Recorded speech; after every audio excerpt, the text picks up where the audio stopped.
Okay, episode number 14. Yep. This week, we're just going to talk about what we're going to do when we eventually have kids, how we're going to raise them to be as healthy as possible, be the best athletes, make sure that they're at optimal health, and yeah, it's just as simple as that, really. That's the one, yeah. So, where should we start with this? Because There's loads to speak about, to be yeah. fair. Probably the first thing we can speak about is, obviously, we're lads. We ain't capable of having children by ourselves, so we have to pick the perfect female counterpart. Yeah. Let's say that. Yeah, so it starts with that. Before you worry about like what you're going to do once the kid's born, you need to get the right partner to have kids with. So if we talk purely biologically, without worrying about like, we can start talking about, is she the right person as in terms of personality? There's a biological sort of checklist that you need, for sure, sort of thing, to make sure that the kid's going to be as optimal as possible. So the first thing to raise to your attention is most of and we spoke about mitochondria and what it is, and mitochondrial dysfunction and how that leads to most diseases. And basically, when you get your mitochondria in optimal health, then you become an optimal, healthy, a human being overall. Yeah. And most of your mitochondrial kind of profile comes from your mum. Yeah, all of your mitochondrial DNA comes from your mum.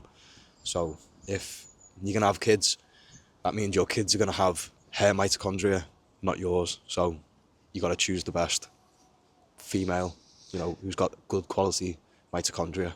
That means if she has a disrupted circadian rhythm, she's up all night, she's doing shift work, she's not got a base tan, and all these other things she doesn't ground.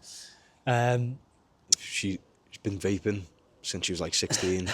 If she's been on the pill since she was like 16, drinking from a young age, all that shit, then that is gonna... Addicted to phones, addicted to technology. Yeah.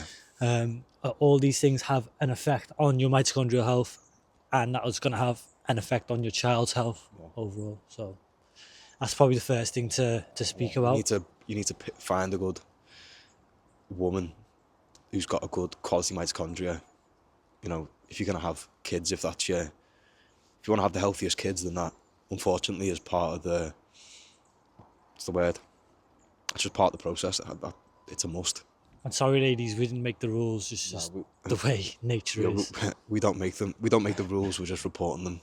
So don't shoot the messenger. Yeah, literally. Yeah. People aren't going to be happy with this one, but it is what it is. Yeah. So step number 1 is you need to find a healthy woman who's got good quality mitochondria. So like when we said like the unhealthy habits that women could have, I'd say that is more... Do you reckon that's more Western countries where, those unhealthy habits are more prevalent? 100%, way more prevalent, and for a longer period of time. So it might not be just a woman who's in your generation that has a dysfunctional mitochondria, but her mum might, and then her grandma might as well. Do you know what I mean? So then it's a lot of mitochondrial dysfunction being passed down from generation to generation, so it's going to be a lot harder to reverse. It's not easy to reverse it in just one generation. It's possible for sure, but there's a lot you have to do as well. You're going to have to be very disciplined in your life to kind of reverse all of them negative choices from the previous generations. It's called mitochondrial lineage. So because you get it from your mum, and then her mum, and then her mum, your kids are basically going to be a result of that, of your wife's mitochondrial lineage. So obviously you can't go looking back of like, was your great grandma grounded back in the day? You know what I mean? You've got to be realistic with it. But there's also signs that you'll be able to tell that they do have good mitochondrial health. Listen, if the woman that you choose to have children with, if her grandmother did live to a long age, if she was fully functional at a long age, didn't have loads of crazy diseases and things like that, if she died of natural causes, died of old age or or whatever, then that's probably good signs that the mitochondria was in good condition. So something to think about for sure. I think people are gonna watch this and think like, we just want to make like Yoel Romero babies, just like a fucking I'll be honest, I do. You know what I mean? yeah. End of. Yeah. I can't. I ain't gonna lie about it. I can't. Yeah, I can't deny Tell you it. the truth. Just want to fucking just the biggest beast of a baby to ever exist. So if you want that, then like I said, you're gonna have to find the right woman who's got those things in place. Do you reckon we move on, or is there anything else to speak about on that topic? No, not really. After that, really, probably your next main concern will be, and again, this is probably a separate podcast, like we say every podcast, but the compatibility between you and the woman that you choose to have children with. Do you reckon we speak about all like, of that sort of stuff? Do you know what I mean? Do you reckon we speak about like aftershave, like olfaction? Olfaction, pheromones, kissing as well, swapping spit, because that's a good indication that you guys are a good fit. You know what I mean? In terms of like DNA. In terms of DNA, blends together. Yeah, it blends together. So if you, sounds a bit vulgar, but if you like to kiss and you like the taste of each other's spit and it doesn't taste foul, do you know what I mean? Then that's a good sign of kind of compatibility as well. Do you know what I mean? When I said about pheromones as well, you know, when you are sweating or you've just come out of the gym, if you like the smell of your partner, then that's a good sign of compatibility as well. So when I said these about are things to think about. olfaction, that just means just your smell, pretty much, isn't it? Yeah. Smelling your partner. I said about aftershave and deodorants, because perfume for women. Because an artificial smell, you might think your partner smells nice, but you're smelling the aftershave. You're not actually smelling them. You know, it's like a human sort of thing. So, like you said, if when you're sweating or whatever, or you said about the spit, if that's a match, then that's a good sign that your DNA will blend together. You know, it's a bit of a mad topic to talk about this, isn't it? It is a bit mad, but fuck it. Yeah. It's one of them ones where nature doesn't like you to be too similar. Do you know what I mean? In terms of like your DNA, you know what I mean? Because we're designed to evolve and we're designed to kind of mix together. So it's like with letting your kid eat loads of mud or sand, you know, just to let them have that bacteria come into the body to like almost vaccinate themselves. It's the same with your partner. You need to have the different sort of what's the word? Genetic profiles to mix together to make something completely different. If you say, for example, in the Muslim culture, they can marry their cousins or whatever else. The DNA is too similar, and then you end up with fucking malfunctioned babies. You know what I mean? That's just the way it is. You know what I'm saying? Again, I didn't make the rules. Don't shoot the fucking messenger. Yeah. You know what I'm saying? But it's true though, isn't it? Yeah. So, you know, all these sort of things. Or do you get like a beast? Because there's loads of rumours about these Dagestani wrestlers. Do you know what I mean? All being fucking being related. You don't know, do you? I don't know. But listen, I wouldn't want to experiment and find out, to be honest. Yeah. Listen, nature provides you with everything you need, like we always say. So it that's why we're attracted to different races, different types of people. Do you know what I mean? People who are not from your kind of family lineage, let's say that, you know what I'm saying? But yeah, anyway, moving on. Obviously, you've got the psychological components of compatibility. Does her morals and your morals line up and all that other stuff? But that's probably a totally different topic. We ain't going to speak about that today.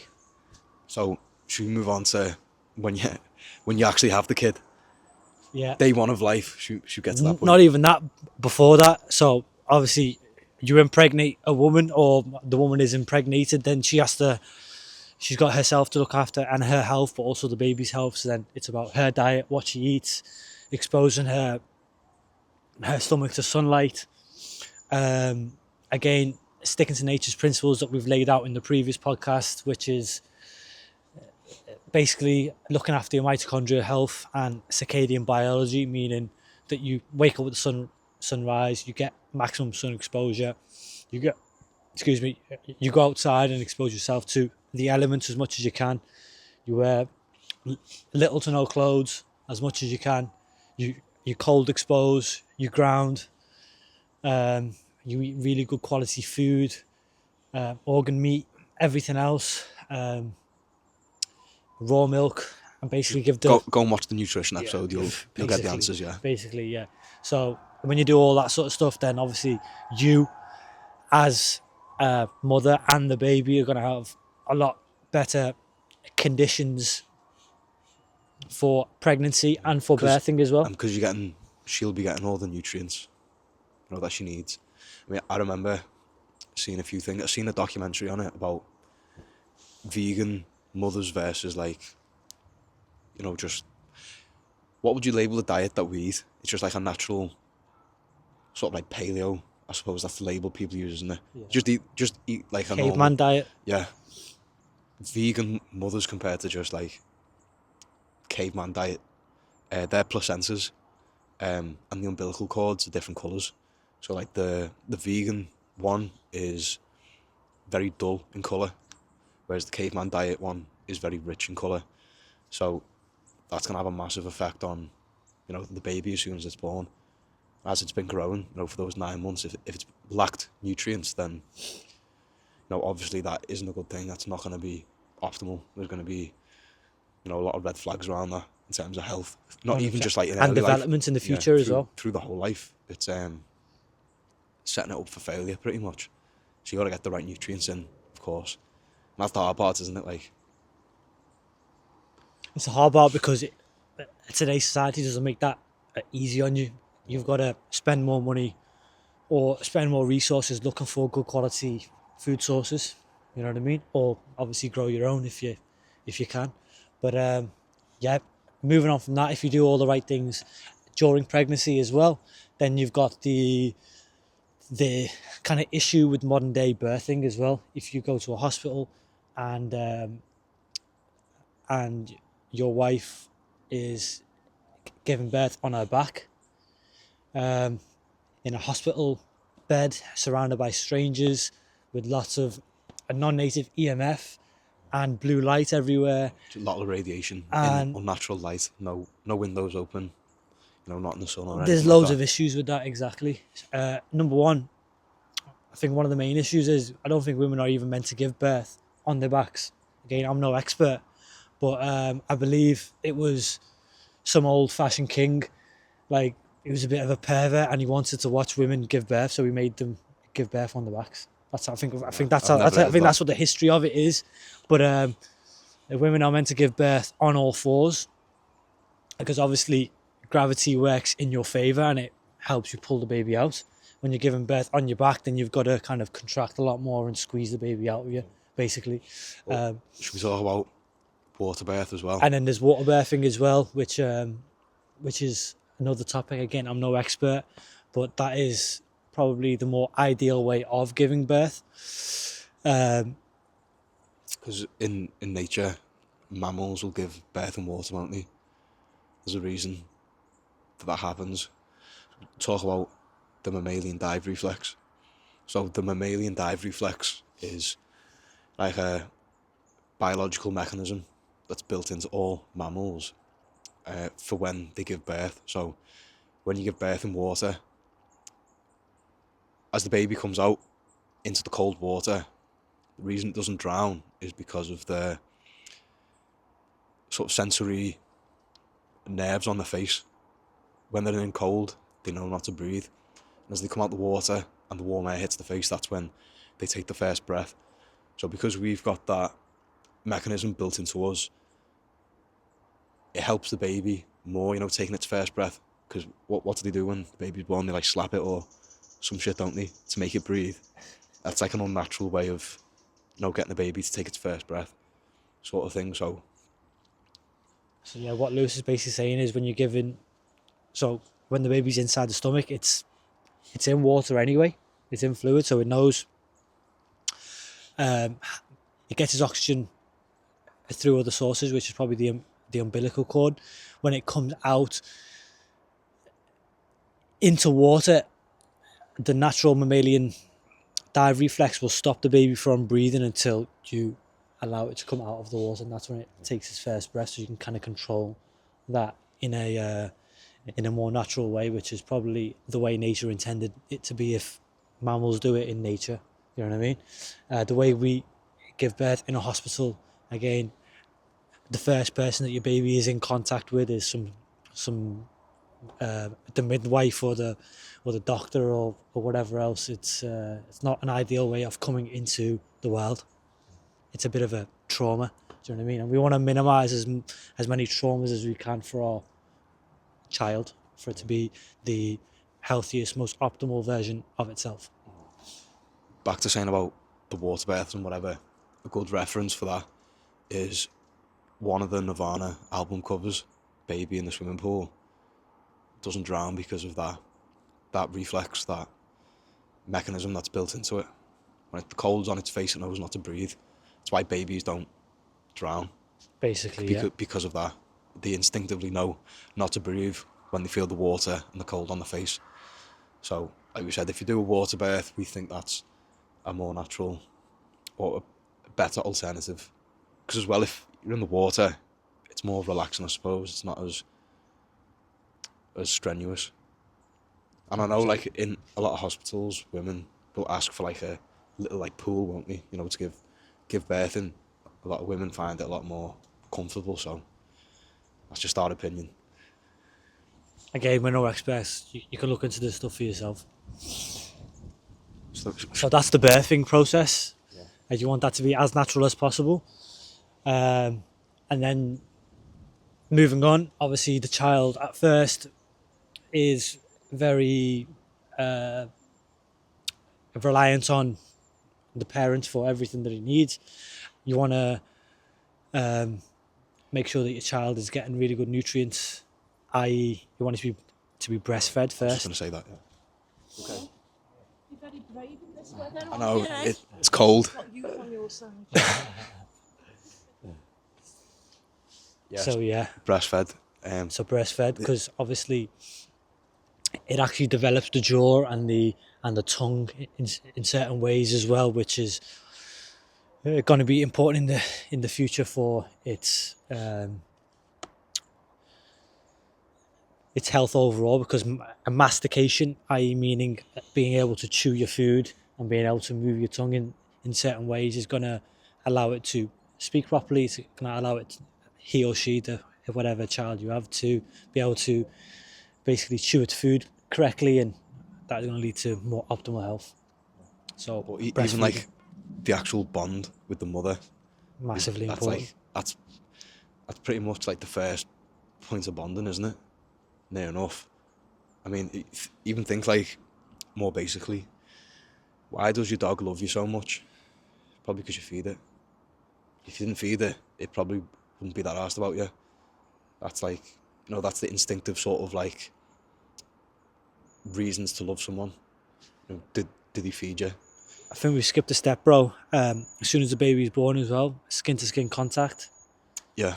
dopamine, and that's a bonding process as well. So the mother and the father should both have skin to skin contact with the baby early on, you know, to have that kind of that bonding time and experience, and allow the baby to feel safe and to have kind of a secure attachment to the mother and the father, you know. But yeah, anyway, moving on. After that, you want to breastfeed and do as much skin to skin contact as possible. Probably, go on. That was good. Finish what you were going to say. No, that's it. Go on. I was going to say, one of the big things that a couple of people have asked me about recently is like baby powder, you know, formula as an alternative to breastfeeding. I know Not ideal. and it's easy for us to say like, yeah, just always breastfeed your baby because, you know, we're not the ones doing it. It's hard because your baby can have certain issues. It can be tongue-tied. and all different things like that, which might force the baby to have to take formula, you know what I mean, and things like that. If that is the case, then maybe you want to get some raw goat's milk or some better alternatives to baby powder. Again, you could look into that for yourself, or find the best formula that has the most kind of natural ingredients and the least amount of shite in it. Yeah, I mean, you look at if you go and look at the ingredients on every baby powder formula, it's just poison. Like, the nutrients are artificial, supplemented sort of nutrients, and there's so many like seed oils and gums and shit in there that just your baby should not be eating at all. Calling out like, is it Cowgate or some shit like that? Your product is shit. You're poisoning kids. It's no good. And like I said, I know it's hard. We're not the ones breastfeeding kids having to get up at 4 a.m. Do you know what I mean? It's hard, but I'd encourage all like mothers listening, whatever, please don't feed your kid that shit. It's no good for them. Just look into it for yourself, do the research, and actually be a little bit of an independent free thinker, you know what I mean, instead of just taking modern day medicine and modern day science's word for it, so yeah, for sure.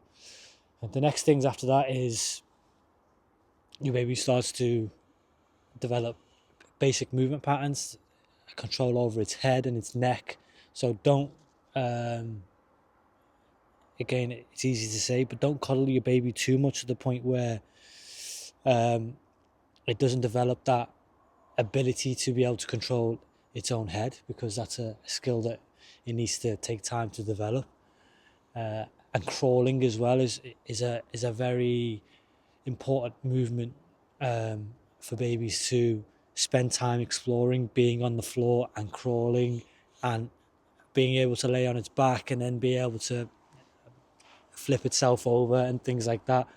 We tend to rush our children to want to walk too fast, and you can miss vital movement pattern development by putting your baby in one of them things that basically holds it up. They can bounce in it. It can bounce in it and things like that. So because you're getting rid of like the stabilizing muscles, aren't you? Yeah. So that's like when we spoke about free weights versus machine weights. Exactly. Isolating muscles rather than like activate the joints and let them stand up in their own time. Let them stand up in their own time. Let them take their time to develop all the movement patterns and the stabilizing muscles that the baby needs, so that when he or she grows up in the future, he'll have a much more developed ability to be able to control its body. So yeah, that's something to think about. Yeah. So when we say movement patterns, we just mean just let it move, let it roll around, let it crawl, let it walk, run when it's ready to. Encourage it to, play as many different sports as possible as it grows up. So then that'll be the next step when your baby gets 2 or 3 or whatever else. Have you seen the videos? I can't remember what his name is, but his kids, he gets them like hanging dead early, hanging on to stuff. I've seen it, yeah. Let them climb and, hang, swing, run, everything, jump. So that'll be the next kind of stage of development, is allowing your baby the freedom to be able to experience every single movement pattern that it can. Hanging, running, rolling, forward roll, back roll, side roll, all these other things. Running, even falling over and all this, and getting back up on its own, you know what I mean? Don't be in a rush to kind of pick your children up. Let them pick themselves up, It's survival of the fittest, do you know what I mean? You got to let them fall over and get back up and experience these things. Yeah. And then you can start introducing kind of more complex movement patterns as well, and start kind of introducing different sports and things like that. Probably the best thing that you can do with young children, maybe 4 and 5 and above, is introduce them to kind of gymnastics, because it's all body weight stuff, and they learn how to control their body and learn how to develop their body in every different movement pattern and every different plane of movement, And you're not overloading, with weight. Because when you get kids doing weights from a young age, it can be quite damaging, as they grow up. Whereas, like you said, gymnastics, body weight, there's not as much sort of, what's the word, progressive overload, with the weight. It's just pure body weight. They're learning how to hold their body weight in different positions. So I reckon gymnastics is probably the best one, for, Number one for young, for me, yeah. young kids to do. It's something that I'm going to do with my children from a young age, you know what I mean? It's teach them how to hang on a bar, how to swing, how to press up and all these other things, you know what I mean? It's a lot of core strength as well, and the core is the most important thing to develop, because the core of your body is basically the main stabilizer of your body. So when you have really good core strength, then it makes everything or every movement pattern a lot easier to learn, Then after that, I'd probably introduce them into combat sports. Wrestling being number one, because it's not Not getting brain damage. it basically they're not getting hit too hard. They're just learning how to basically stay in base, and how to manipulate somebody else's base so that they can put them on the floor or put them in any position that they want. Wrestling also makes you very it's a very good blend of flexibility and strength, which gymnastics is, but wrestling is a more kind of There's practical more, yeah. I think there's way a of doing it. bit more talk, in wrestling, because it's not like a, what's the word? It's not like a uniform sort of movement where you do, I don't know, you run in a straight line, do a cartwheel, handspring, whatever, and then finish, and then it's done. It's like a non-stop forward and backwards, changing direction, changing level up and down. Do you know I know what you mean. Yeah, exactly. It's it's like the next development to gymnastics. Once you've done gymnastics, then you want to wrestle probably, and learn all them different movement patterns and learn how to generate strength and generate torque in all these different positions, maybe on your back, maybe on your front, maybe on your side, etc.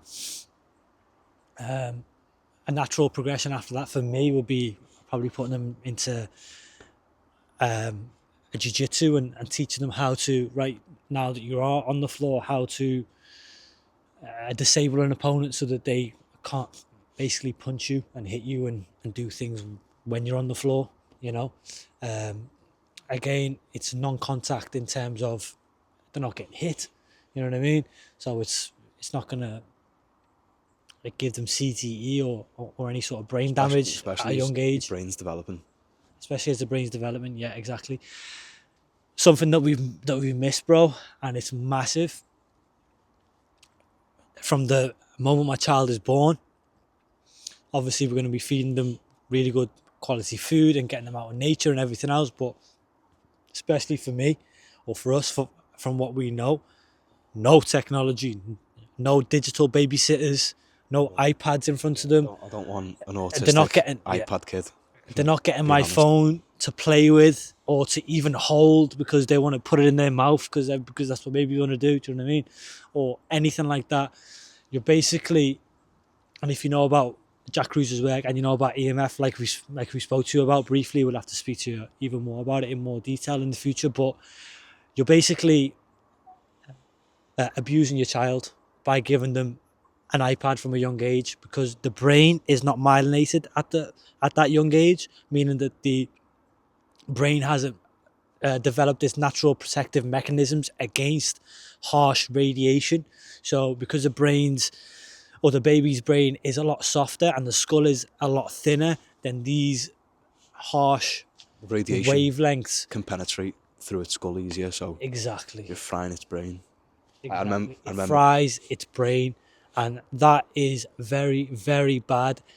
That's probably the main causes of all of these autistic, non-verbal kids and all this, that, the other, If you look at a lot of them, most of them are very addicted to technology, you know, and that They have a big problem with sensory sort of like overload, don't they? they do, yeah. I think a big cause of that is the blue light. A lot of unnatural, bright light in their eyes, messing up the development of the brain. For sure, 100%. When you're looking at the iPad as much, you're not getting like the real life human contact. You're not getting, Exactly. you're not using your ears or your eyes, or you're not even speaking. You don't speak back to a screen, do you? Exactly. So, in our opinion, No that's- phones, yeah. no iPads. Keep them away from all of that sort of stuff. Be very careful of your Wi-Fi and all this shit around the babies. You need to get biogeometry principles all over the gaff. get a wired Ethernet thing. Exactly. I saw a video, someone putting tinfoil around the Wi-Fi router. Seen it yet? That decreases the radiation coming off it by like 10x or maybe 20x, maybe more than that. It's a big. But if you're out in nature with the baby all the time, nature has all of the solutions for you. The trees naturally block out a lot of radiation. If your baby's grounded, if it's on the floor, then it's protected by the human resonance of the earth, away from radiation and all that other stuff. So things to think about for sure. Massive topic. Because I remember there was a meme about like, I'm gonna raise my kids in the right way, and it was a picture of the baby with a phone next to its head, watching like Conor McGregor. Yeah, I've seen it. You know, like montage clips of him in his prime sort of thing. Yeah, Michael And Jordan doing dunks and shit. Everyone's Yeah, I've like, seen it. oh, that's sick, but nah, that's child abuse. That is child abuse. No phones around your children. You are abusing them and you're damaging them. Yeah, and you're damaging their health permanently. So be very, very, very careful of that. And you're frying their attention span, and you're addicting them from a very young age to blue light and technology and all this other stuff. And if you're giving your children sweets, chocolates, it's only a Milky Bar and all this, that, the other, you're addicting it to sugar from a very, very, very young age as well. Messing up the dopamine. Child abuse. Yeah, messing up the dopamine system from day one, pretty much, aren't you? Exactly. So none of that's going to be happening with our children, just to let you guys know. And that's what this podcast is for. Yeah. I mean, listen, in 20, 30 years' time, if my kid grows up to be a fucking Mongol or something, then don't Not career gonna over. happen. Do you know what I mean? Not Don't gonna listen, happen, Don't bro. listen to me. Not going to happen. Do you know what I mean? But there's no sort of like, we can't give you any proof yet because there's no kids here to see. But it's When my child has multiple gold medals in multiple different sports and is UFC champion of the world and boxing fucking WBC world champion of the world at the same time, then that's all the proof you need, guys. All right, just letting you know now. you just can wait a little bit. Yeah, just give me a few Yeah. years. All right. When we tell you to go and eat organic food, and after a few days you feel better, there's your proof. With this topic, a little bit different. You're gonna have to wait and see. Yeah. My child Prodigy is on the way, guys. Yeah, all right. we've pre-ordered it. Just it's coming. It's pending. It's pending right now.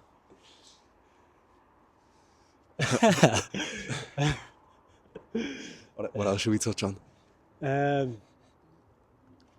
Yeah, that's it. I mean, the next things would be, What about school? schooling. Yeah, I was about to say that. That would be the next topic. Schooling. Obviously, you need to be careful, not to have have your child not raised around children its own age, because that's how it develops different kind of social skills, and you need to have that social interaction With different age groups. with different age groups and its own age and all this, that, the other. So obviously public school would be ideal for that, or just school in general would be ideal for that. But the issue with school is nowadays, this is different from even when I was a kid, probably your generation downwards, Lou.